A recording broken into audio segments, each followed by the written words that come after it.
Hello everyone, welcome to Write Smart edu.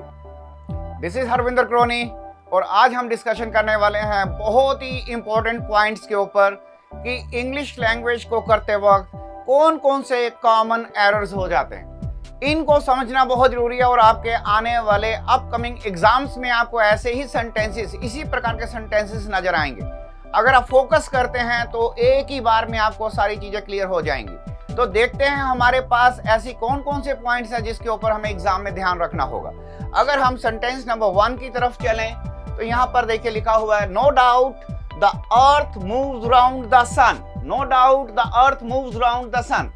जब हम पहली नजर में इस सेंटेंस को पढ़ते हैं तो हमें लगता है कि इसमें कोई एरर नहीं है, लेकिन आपको यह पता होना चाहिए कि नो डाउट का अर्थ क्या होता है।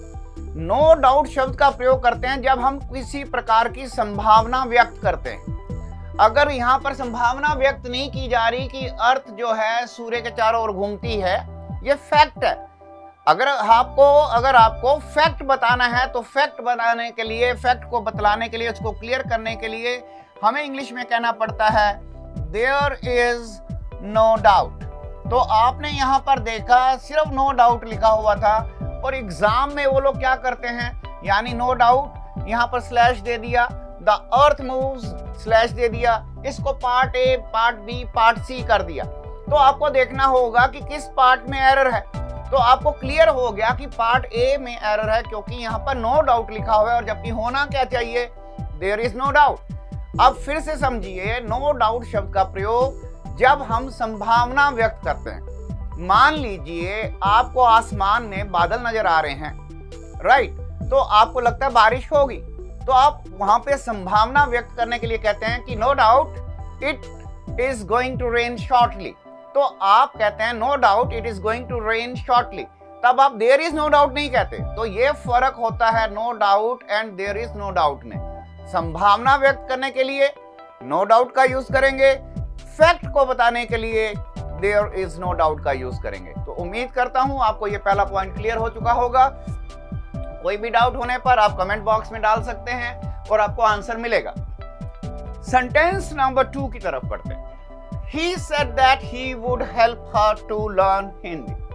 बहुत ही जिसे कह सकते हैं स्पेशल अटेंशन रिक्वायर करेगा ये सेंटेंस, कि इस सेंटेंस में हमें क्या सीखने को मिलने वाला है और कहां पर हमारे से गलतियां हो जाती हैं। पहली बात तो मैं ये बताऊंगा कि he said that he would help her to learn Hindi में कोई गलती नहीं है, पहली बात तो ये। अब बात आती है कि ये सेंटेंस फिर मैंने लिया क्यों। होता क्या है कि कई बार हमारे को लगता है कि हेल्प के बाद हमें 2+V1 का इस्तेमाल करना चाहिए। मेरे को आपको यह बताना है कि हेल्प के बाद अगर सिर्फ V1 लिखा जाए और 2 का प्रयोग ना किया जाए तो भी सेंटेंस 100% करेक्ट होगा। अगर मान लीजिए एग्जाम में आ जाता he said that he would help her learn Hindi, तो वाक्य 100% करेक्ट हो जाता। तो अब आपको ये बात अच्छे से समझ में आ जानी चाहिए कि कई बच्चे हेल्प के बाद सिर्फ V1 को ठीक मानते हैं और कई बच्चे हेल्प के बाद 2+V1 को ठीक मानते हैं। तो ऐसे में जो 2+V1 को ठीक मानते हैं, अगर सिर्फ V1 दिया होगा, 2 नहीं दिया होगा, तो वो गलत मान लेंगे।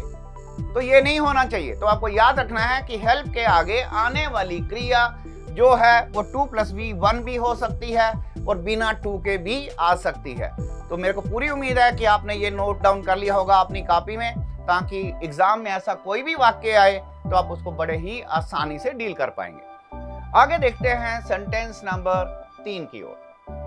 3 में हमारे पास है, do you know Mohan's actual financial position. बहुत अच्छा सेंटेंस है। जब आप किसी व्यक्ति की करंट फाइनेंशियल पोजीशन की बात करते हैं कि इस समय, हाल ही में, इस दौरान उसकी फाइनेंशियल पोजीशन कैसी है, तो उसके लिए आपको एक्चुअल वर्ड का इस्तेमाल नहीं करना होता। प्रेजेंट की फाइनेंशियल पोजीशन को बताने के लिए एक्चुअल नहीं, हम current, CURRENT, current financial position शब्द का इस्तेमाल करते हैं। तो क्योंकि ये एक टेक्निकल एरर है और ऐसे अक्सर हमारे से गलती होने के चांसेस हो जाते हैं। तो जब आपने एक बार इसको पढ़ लिया और अगर एग्जाम में कहीं भी एक्चुअल फाइनेंशियल पोजीशन वर्ड आएगा तो एकदम से आपके माइंड में आ जाएगा कि नहीं, हमने ये पढ़ रखा है, यहाँ पर एक्चुअल नहीं होना चाहिए, करंट फाइनेंशियल पोजीशन होनी चाहिए। तो ये था हमारा आज का सेंटेंस नंबर 3, क्योंकि ये स्पेशल सेंटेंसेस हैं जो किसी भी प्रकार के एग्जाम्स में आपको हेल्प करने वाले हैं, चाहे वो आपका प्री लेवल हो या मेंस का लेवल हो। हर जगह ऐसे क्वेश्चंस जो हैं अक्सर हमें परेशानी देते हैं। तो जब आप इन सेंटेंसेस को एक बार पढ़ लेते हैं, एक बार रिवाइज कर लेते हैं, तो पूरी उम्मीद है कि आपको फ्यूचर में इससे कोई दिक्कत नहीं होगी।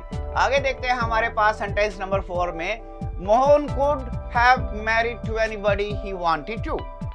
Very very very very very important sentences, और ऐसे सेंटेंसेस को मैं 3 स्टार्स की कैटेगरी में रखता हूं कि ये सेंटेंस वो सेंटेंस होते हैं जो अक्सर ज्यादातर लोकल ग्रामर बुक पढ़ के जो बच्चों के एक नए नए रूल्स या कॉन्सेप्ट्स बन जाते हैं, उनसे बाहर निकलना जरूरी है। अक्सर कई जगह पर लिखा होता है मैरिड टू या मैरिड विद, ये लिखा होता है कि ही होने पर विद लगा दें, शी होने पर टू लगा दें। ये कुछ इस तरह के कॉन्सेप्ट्स मार्केट में लोकल ग्रामर बुक्स में मिलते हैं। बिल्कुल भी, पहली बात तो आप सीधा अपने माइंड में फिक्स कर लीजिए कि मैरिड के बाद विद का तो प्रयोग होगा ही नहीं, राइट। मैरिड के साथ विद का प्रयोग तो होगा ही नहीं। टू का प्रयोग संभव है, लेकिन वो भी किस केस में? देखिए, अगर मैं इज मैरिड लिख दूं, इज प्लस मैरिड लिख दूं, तो ऐसे केस में अगर मैं टू लगाऊंगा तो ये सेंटेंस करेक्ट हो जाएगा, इज मैरिड टू। तो आप is married, am married, are married, was married, they were married, is married, am married, are, was, were, उसी तरह से गेट मैरिड या गॉट मैरिड। तो आपने नोटिस किया is, am, was, were, get, got plus married शब्द होने पर आप टू का प्रयोग करेंगे। अदरवाइज आप उसका टू का भी प्रयोग नहीं करेंगे और विद का तो बिल्कुल भी नहीं करेंगे। तो इसलिए अगर लोकल ग्रामर बुक्स में ऐसा आपने कुछ पढ़ा हो तो उसको दिमाग से निकाल के फेंक दीजिए कि मैरिड के साथ टू संभव है अगर उससे पहले is, am, are, was, were, get, got given हो तो। अब इस सेंटेंस में देखिए, आपने देखा मोहन कुड हैव मैरिड, यानी यहाँ पर is, am, are, was, were, get, got में से कुछ नहीं दे रखा, तो नहीं दे रखा तो इस टू का प्रयोग भी नहीं होगा। तो हमारा आंसर बन गया Mohan could have married anybody. Mohan किसी से भी शादी कर सकता था, ही वांटेड टू, जिससे वो चाहता। तो उम्मीद करता हूं आपको सेंटेंस नंबर 4 भी 100% क्लियर हो चुका होगा और ऐसे किसी भी एग्जाम में आप गलती नहीं करेंगे। आगे देखते हैं सेंटेंस नंबर 5, जो कि बहुत ही एक बार फिर से वेरी वेरी टेक्निकल सेंटेंस, जहां पर फिर से गलती हो जाने की संभावना होती है। आपने नोटिस किया होगा कि आज के जो मैंने 5 सेंटेंस ले रहा हूं, ये सारे के सारे टेक्निकली, ठीक है, टेक्निकली जिसे कह सकते हैं बेस्ड है। इसके अंदर आपको डेप्थ में जाके, इन डेप्थ में जाके ग्रामर का प्रयोग सीखना होता है। तो इसमें देखिए, यहाँ पर लीव्स का कलर जो है ग्रीन हो जाता है, पत्तियों का कलर हरा हो जाता है स्प्रिंग में, बसंत ऋतु में। अब बात आती है कि अगर पत्तियों का कलर हरा हो जाता है तो आप भी बताइए रंग में परिवर्तन हुआ या नहीं हुआ? तो ऑफ कोर्स रंग में परिवर्तन हो रहा है पत्तियों में।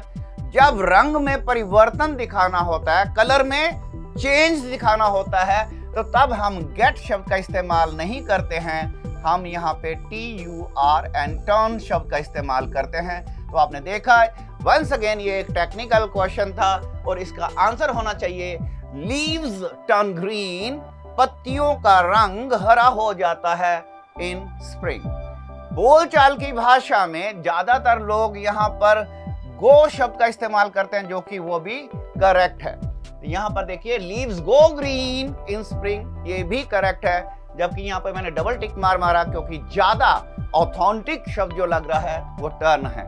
तो उम्मीद करता हूं जब आप कलर में परिवर्तन दर्शाने की बात करेंगे तब ऐसे केस में आप गेट वर्ब का इस्तेमाल ना करके टर्न शब्द का इस्तेमाल करेंगे, और टर्न शब्द ना होने पर अगर गो दे रखा हो तो उसको हम करेक्ट मानेंगे। तो उम्मीद करता हूं आपको ये 5 सेंटेंस जो कि टेक्निकली बहुत ही साउंड सेंटेंसेस हैं, और इसके ऊपर हमें सीखने को मिलता है। और ऐसा कोई भी स्ट्रक्चर एग्जाम में आएगा तो आप इसको बड़े ही आसानी से डील कर पाएंगे। और मैं ये चाहूँगा इसी प्रकार के हमारे वीडियोस आप लगातार वॉच करते रहें, तो आपकी नॉलेज जो है नेचुरली उस लेवल तक पहुंच जाएगी जहां पर आप आसानी से फुल मार्क्स इंग्लिश में ले सकते हैं।